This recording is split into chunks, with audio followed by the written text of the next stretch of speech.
এই রাসূলুল্লাহর আগমনকে কেন্দ্র করে সূরা আলে ইমরানের ৮১ নম্বর আয়াতে আমরা দেখি আল্লাহ রাব্বুল আলামিন নিজে নবীদেরকে নিয়ে অনুষ্ঠান উদযাপন করেছেন। সহিহ মুসলিম শরীফের 2807 নম্বর হাদিসে আমরা দেখতে পাই রাসূলুল্লাহ নিজে তার মিলাদ, তার জন্মদিন উদযাপন করেছেন। প্রত্যেক সোমবারে তিনি রোজা রেখেছেন।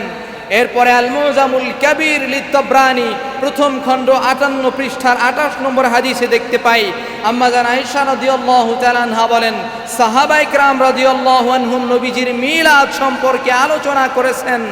এরপরে সূরা আলে ইমরানের ১০৩ নম্বর আয়াতে আমরা দেখতে পাই এবং সহিহ বুখারী শরীফের দ্বিতীয় খণ্ড ৫৬ পৃষ্ঠার হাদিসে মোবারকা থেকে আমরা জানতে পাই আল্লাহ রাব্বুল আলামিন নিজে রাসূল পাকের আলোচনা করতে বলেছেন।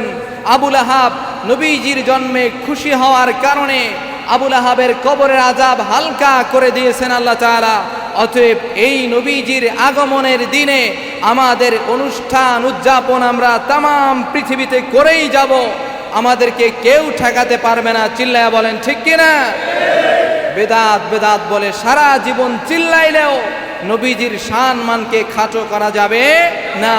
বরং ১৫০টা রাষ্ট্রে পৃথিবীর প্রায় রাষ্ট্রীয়ভাবে ঈদ মিলাদুন নবী উদযাপন হয়। সুবহানাল্লাহ বাড়িতে গিয়ে বললেন। অতএব এই ঈদ মিলাদুন নবী সাল্লাল্লাহু আলাইহি ওয়া আলিহি ওয়াসাল্লাম আমাদের উদযাপন করার দরকার আছে না নাই? কে কে রাজি? দুই হাত তুলে আল্লাহর দেখান নারে তাকবীর।